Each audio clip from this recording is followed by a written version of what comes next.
Hello शिवायंस बच्चों, आज हम क्लास 11th की क्लास को कंटिन्यू कर रहे हैं। आज हमारा जो टॉपिक है वो है रिकॉर्डिंग ऑफ बैंकिंग ट्रांजैक्शंस। जो भी हमारे बैंक की ट्रांजैक्शंस होती हैं उनको हम कैसे रिकॉर्ड करते हैं, आज हम ये सीखेंगे।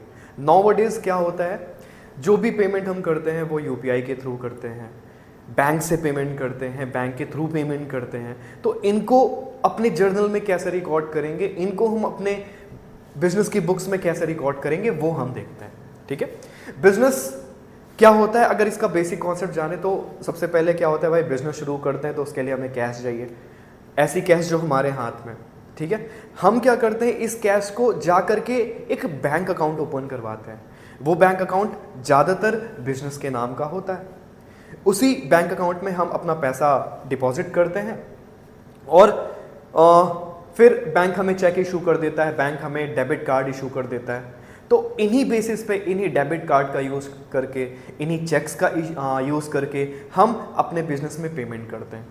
कभी कभी हमारे जो कस्टमर्स होते हैं वो हमें चेक देते हैं, तो इन्हीं चेक को हम जा करके बैंक में डिपॉजिट करते हैं। और जो हमारा बैंक अकाउंट होता है बैंक में, वो बैंक अकाउंट हमारा इंक्रीज होता है या डिक्रीज होता है। तो कभी कभी कैश की ट्रांजैक्शंस, जब हम कैश की बेसिकली पेमेंट करते हैं तो वो ट्रांजैक्शंस होती हैं। कभी कभी कैश का यूज़ ना करके हम बैंक का यूज़ करते हैं। तो बैंक का यूज़ जो होता है वो बेसिकली आपका बैंक अकाउंट जो किसी बैंक में ओपन है, उसी बैंक अकाउंट का यूज़ करके हम पेमेंट करते हैं कहीं ना कहीं। तो हम कुछ ट्रांजैक्शन करते हैं, हम चीज़ों को आगे बढ़ाते हैं। हमारा टॉपिक है रिकॉर्डिंग ऑफ बैंकिंग ट्रांजैक्शन। ठीक है, सबसे पहला पॉइंट है बच्चों, जब हम कैश डिपॉजिट करेंगे बैंक में। ठीक है, अभी बताया आप बिजनेस स्टार्ट करते हो, सबसे पहले कैश आता है आपके पास। फिर क्या करते हो, आप एक बैंक जाते हो, बैंक में अपना अकाउंट ओपन करवाते हो और उसको नॉर्मल टर्म्स में बोला जाता है बैंक अकाउंट। तो उसी बैंक अकाउंट में क्या करते हो, ये जो पैसा आपके बिजनेस में आया है, यही पैसा आप जा करके अपने बैंक अकाउंट में डिपॉजिट करते हो। तो ट्रांजैक्शन क्या बनेगी, बैंक अकाउंट बेसिकली होता क्या है बच्चे, bank account, bank is a name. ठीक है, नेम्स में हम क्या एप्लीकेबल करेंगे, नेम्स में हम पर्सनल अकाउंट एप्लीकेबल करेंगे। Got it? ओके। तो पैसा जब हमने बैंक अकाउंट में ओपन करवाया तो बैंक अकाउंट तो हमारा इंक्रीज हो जाएगा, वो तो रिसीवर हो जाएंगे। ठीक है, तो रिसीवर है क्योंकि नाम है, पर्सनल अकाउंट है, रिसीवर है तो उनको हमें डेबिट कर देना है। तो हम लिखेंगे बैंक अकाउंट डेबिट।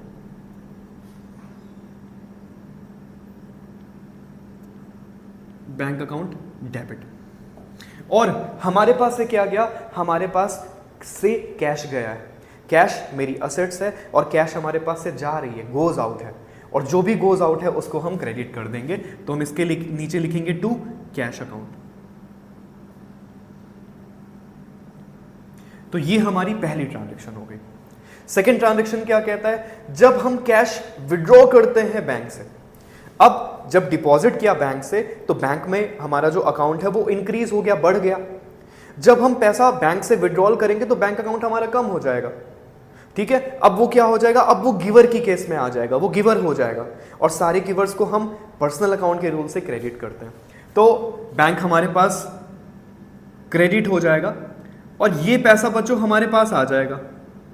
ठीक है, ये पैसा हमारे पास कम्स इन हो जाएगा, आ जाएगा। दैट्स वाई इसको हम डेबिट करेंगे अपने रियल अकाउंट के रूल से। तो ये हमारी सेकेंड ट्रांजैक्शन हो गई।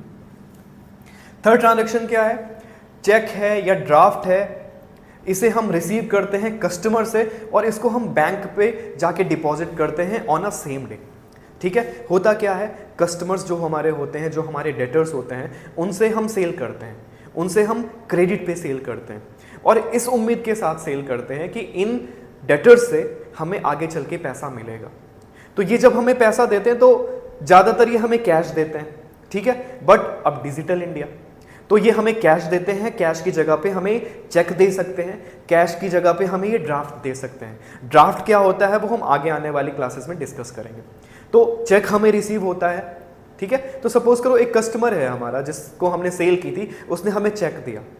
जैसे ही उसने हमें चेक दिया, सपोज करो आज है हमारी 20 मई, तो जैसे ही इसने हमको चेक दिया, इस चेक को हमने उसी दिन जाकर के बैंक में डिपॉजिट कर दिया। तो जैसे ही बैंक में डिपॉजिट करेंगे तो बैंक अकाउंट हमारा इंक्रीज हो जाएगा, बैंक अकाउंट हमारा बढ़ जाएगा। बैंक अकाउंट बढ़ जाएगा तो बैंक अकाउंट को हम डेबिट कर देंगे। ठीक है, इंक्रीज और डिक्रीज के भी कॉन्सेप्ट से हम आगे बढ़ सकते हैं। Bank is also my assets बच्चों, वो मेरी असेट्स है, ठीक है। असेट्स जैसे ही और चेक वहां पे जाएगी, जैसे ही क्या कहते हैं बैंक इस चेक को अप्रूव करेगा, वैसे ही हमारे बैंक अकाउंट में पैसा आ जाएगा, इंक्रीज हो जाएगा bank account. Bank account increase हो जाएगा तो उसे हम डेबिट कर देंगे। और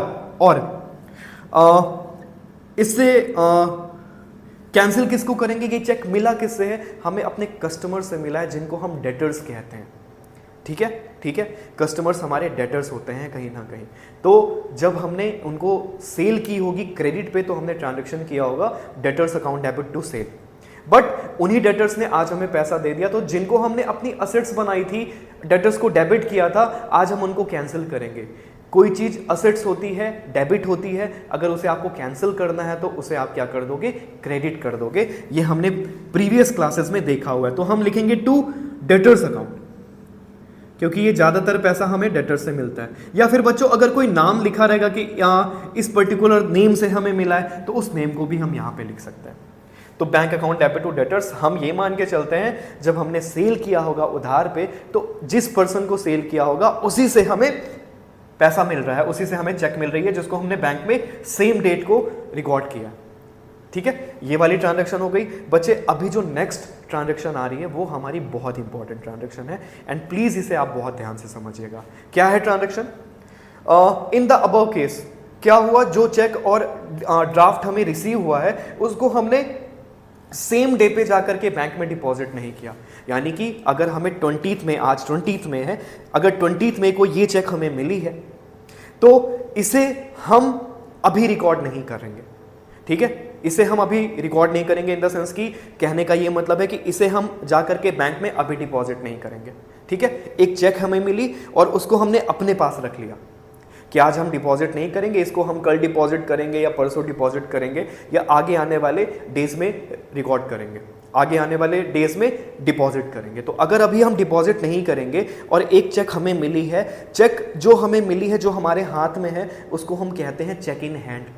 एंड बच्चों दिस इज माई असेट्स। क्यों? इसी चेक से जब हम इसको आगे चल के डिपॉजिट करेंगे तो हमें पैसा मिलेगा, ठीक है। तो हम इस चेक को जो हमारे हैंड में है, इसको हम अपनी असेट्स बनाएंगे राइट नाउ। और जब भी कोई हमारी असेट्स बनती है तो उसको हम करते हैं डेबिट, क्योंकि सारी असेट्स होती हैं डेबिट। तो बच्चों यहां पे ट्रांजैक्शन बनेगी cheque in hand, cheque in hand account debit to cheque in hand account debit to. ये चेक हमें मिली किससे? ऑफ कोर्स हमारे डेटर्स से, जिनको हमने उधार पे सेल किया होगा। तो टू लिखेंगे डेटर्स।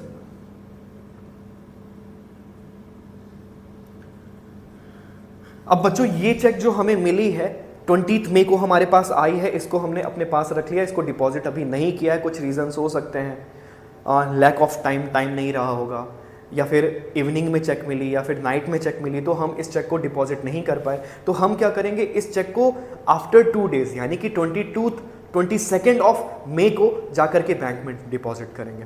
तो जब इस चेक को, जिसको हमने चेक इन हैंड अपनी असेट्स बनाया है, जब 2 दिन के बाद जाकर के इसको बैंक में डिपॉजिट करेंगे तो हम ट्रांजैक्शन बनाएंगे। अब जब बैंक में जाके डिपॉजिट करेंगे तो बैंक अकाउंट हमारा इंक्रीज होगा। Bank is my assets, assets को इंक्रीज करना है, असेट्स डेबिट होती हैं, उनको इंक्रीज करना है और डेबिट कर दो। तो बच्चा बैंक अकाउंट डेबिट, पैसा आया, पैसा इंक्रीज हुआ, तो बैंक अकाउंट डेबिट, ठीक है। आप बिल्कुल कंफ्यूज मत होइएगा। आप इस पे, वैसे तो ये पर्सनल अकाउंट है, ठीक है, लेकिन आप इस पे असेट्स और लाइबिलिटी वाला भी कॉन्सेप्ट लगा सकते हो, मेरा वाला। सारी असेट्स डेबिट होती हैं, सारी लाइबिलिटीज क्रेडिट होती हैं, तो आप वो कॉन्सेप्ट भी एप्लीकेबल यहाँ पे कर सकते हो। तो हम उससे भी आपको ये चीजें सिखा रहे हैं। तो bank account debit and to हमारे पास से क्या गया? सर हमने एक असेट्स बना के रखी थी चेक इन हैंड, लेकिन अब वो मेरे पास असेट्स रही क्या? अब तो मैंने उसको बैंक को दे दिया। तो उस असेट्स को हमें कैंसिल करना होगा। सारी असेट्स डेबिट होती हैं, अगर इनको कैंसिल करना है तो कर दो क्रेडिट। तो हम इसको लिखेंगे bank account debit to cheque in hand, ठीक। तो ये ट्रांजैक्शंस बच्चों हमारी हो चुकी हैं। होप सो आपको समझ में आया होगा। नेक्स्ट चीजों पे चलते हैं। इसमें ट्रांजैक्शन इंपॉर्टेंट कौन सी रहती हैं बच्चों? एक ये वाली ट्रांजैक्शन इंपॉर्टेंट है, एक ये वाली ट्रांजैक्शन इंपॉर्टेंट है, इंपॉर्टेंट और भी ये भी सारी हैं, बहुत बार ये सारी चीज़ों का यूटिलाइजेशन करेंगे, लेकिन ये बहुत अच्छी ट्रांजैक्शंस मानी जाती हैं, ठीक है, जिसमें चेक इन हैंड का कॉन्सेप्ट रहता है। तो ये चीज़ें हो गई हैं, हम आगे बढ़ते हैं। लिखा हुआ है customer directly deposited cheque into our bank. Customer ने क्या किया, जो जिन डेटर्स को हमने सेल किया था उधार पे, उन्होंने क्या किया, कुछ दिनों के बाद डायरेक्टली हमारे बैंक अकाउंट में जाकर के चेक डिपॉजिट कर दी, पैसा डिपॉजिट कर दिया, ठीक है। तो इस केस में क्या होगा, हमारा बैंक अकाउंट इंक्रीज होगा, बैंक हमारी एसेट्स है, डेबिट कर रहे हो, अगर उसको इंक्रीज करना है तो और डेबिट कर दोगे, तो आप लिखोगे बैंक अकाउंट डेबिट।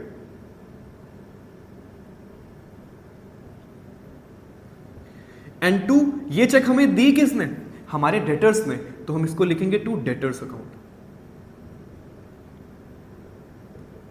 फिर बच्चों नेक्स्ट है cheque previously deposited into bank are dishonour. Dishonour का केस आ गया है। डिसऑनर मतलब क्या होता है, जब ये चेक हमने बैंक को दी तो बैंक ने किन्हीं कारणवश इसको बाउंस कह दिया। आप बाउंस वर्ड का बहुत यूज करते हो ना कि ना चेक बाउंस हो गई, तो चेक कैसे बाउंस हो गई, वही डिसऑनर का कॉन्सेप्ट होता है। कैसे बाउंस हो सकती है, सर जो चेक दिया होगा उसमें नाम सही नहीं हो सकता है, उसमें साइन सही नहीं हो सकते हैं, अमाउंट सही नहीं लिखी है, ठीक है, या फिर जितनी अमाउंट लिखी है उतना वो उनके बैंक अकाउंट में है नहीं, डेट्स गलत लिख दी हैं, चेक को मोड़ दिया है, ठीक है, कहीं से वो कट गया है। तो इन सारे केसेस में बैंक क्या करती है, आपके चेक को बाउंस कर देती है, आपके चेक को डिसऑनर कर देती है।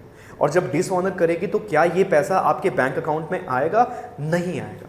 तो हमें क्या करना होता है, जो चेक पहले हमने किया होता है, ठीक है, जैसे पहले हमने bank account debit to debtors किए हैं, और जैसे ही वो डिसऑनर हुआ हम इस ट्रांजैक्शन को कैंसिल कर देंगे। कैंसिल का मतलब जो चीज क्रेडिट है उसको डेबिट कर दोगे और जो चीज डेबिट है उसको क्रेडिट कर दोगे in the case of dishonour. तो हम यहां पे ट्रांजैक्शन बनाएंगे इसी का जस्ट ऑपोजिट, क्योंकि यही चेक थी, यही चेक हमारी डिसऑनर हुई है, तो इसको हम कैंसिल करेंगे। तो बच्चों हम डेटर्स को डेबिट करेंगे for the purpose of cancellation, and to लिखेंगे बैंक अकाउंट। डिसऑनर में हमेशा याद रखो, जिस चेक को डिसऑनर किया है उस चेक को पहले तो रिकॉर्ड किया होगा, ठीक है, जैसे ही चेक डिसऑनर हुई जो पहले ट्रांजैक्शन आपने रिकॉर्ड की है उसी को जस्ट कैंसिल कर दो। जो चीजें डेबिट की हैं उनको क्रेडिट कर दो, जो चीजें क्रेडिट की हैं उनको डेबिट कर दो, दैट्स इट। तो ये बन गया बच्चा debtors account debit to bank, this is our dishonour concept. फिर आता है चेक रिसीव किया है कस्टमर से, डिस्काउंट अलाउड किया है उसे, और चेक को हमने बैंक में सेम डे पे डिपॉजिट कर दिया है। तो जब डिपॉजिट करेंगे तो भाई सिंपल सी बात है, बैंक अकाउंट इंक्रीज होगा, तो बैंक अकाउंट डेबिट। फिर हमने उसको डिस्काउंट अलाउड किया, डिस्काउंट अलाउड मेरी एक्सपेंस है, सारे एक्सपेंसेस नॉमिनल अकाउंट के रूल से डेबिट होते हैं, तो डिस्काउंट अलाउड को भी हमने डेबिट कर दिया।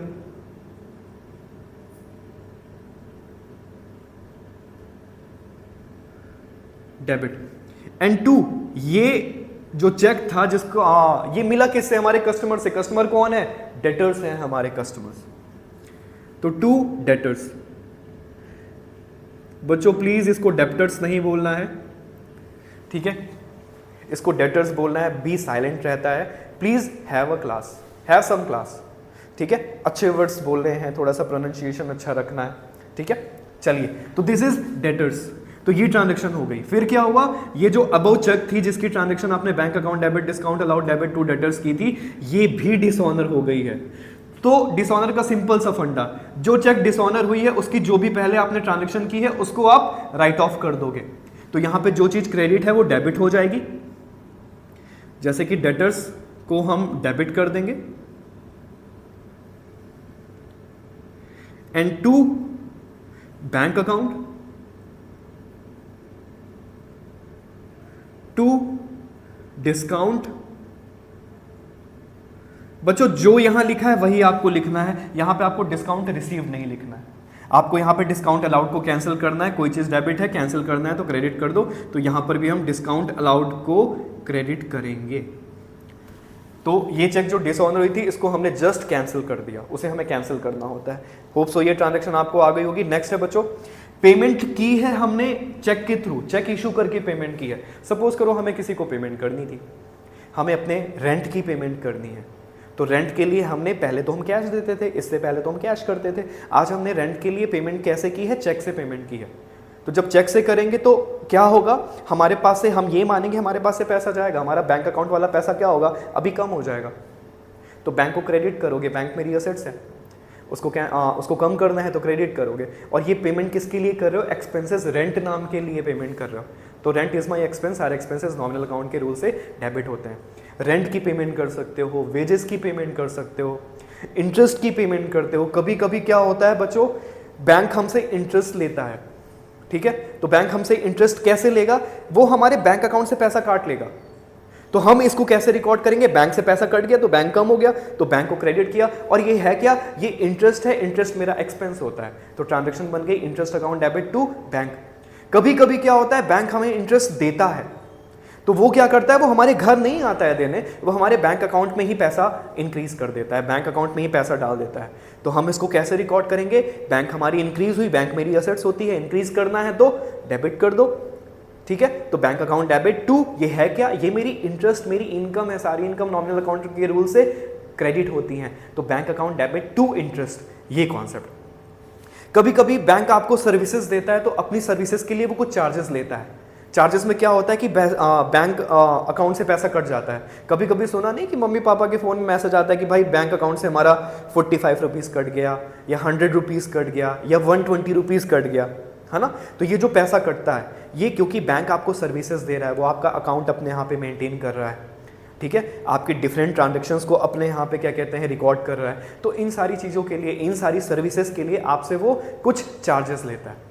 तो ये आपके लिए एक्सपेंस होगा, सारे एक्सपेंसेस नॉमिनल अकाउंट के रूल से डेबिट होते हैं। आप ट्रांजैक्शन करोगे, bank charges account debit to bank, क्योंकि ये पैसा बैंक आपके अकाउंट से काट लेता है, आपका बैंक अकाउंट कम कर देता है। तो bank charges account debit to bank. तो बच्चों जब हम एक्सपेंसेस की पेमेंट करेंगे या फिर कोई भी पेमेंट करेंगे चेक इशू करके, तो उसकी ट्रांजैक्शन हम क्या करेंगे, चाहे एक्सपेंसेस की पेमेंट हो, चाहे, अब ये पेमेंट हम किसको कर सकते हैं, सर क्रेडिटर्स को भी तो पेमेंट कर सकते हो, हाँ जी, तो क्रेडिटर्स को भी पेमेंट चेक के थ्रू हो सकती है। तो पेमेंट जो हमने की है, सपोज करते हैं हमने अपने क्रेडिटर्स को पेमेंट किया। क्रेडिटर्स वो लोग हैं जिनसे उधार पे परचेज करते हैं और उनको आगे चल के हमें पैसा देना होता है, that's why this is my liability. सारी लाइबिलिटीज क्रेडिट होती हैं, लेकिन जब उनका पेमेंट करेंगे तो उनको कैंसिल करना होगा। सारी लाइबिलिटीज क्रेडिट होती हैं, उनको कम करना है तो उनको आप डेबिट कर दोगे। ये मैंने कर दिया क्रेडिटर्स अकाउंट डेबिट टू। पैसा हमारे पास से गया in the form of cheque, तो बच्चा इसको लिखना है टू बैंक अकाउंट। तो creditors account debit to bank, ठीक है। कैश विड्रॉ करते हैं बैंक से पर्सनल यूज के लिए, तो भाई ये तो ड्राइंग है, ओनर विड्रॉ कर रहा है, ओनर रिसीवर है, ओनर का नाम नहीं लिखते हो, तो सर क्योंकि वो पर्सनल यूज के लिए विड्रॉल कर रहा है, दैट्स वाई इसको हम ड्राइंग लिखते हैं। तो ड्राइंग अकाउंट डेबिट, और ये पैसा हमारे बैंक अकाउंट से कम हुआ ना, तो to bank account. Hope so बच्चों आपको ये क्लास बहुत अच्छे से समझ में आई होगी, रिकॉर्डिंग ऑफ बैंकिंग ट्रांजैक्शन। हम नेक्स्ट क्लास में कुछ नए कॉन्सेप्ट्स के साथ मिलेंगे, तब तक थैंक यू सो मच।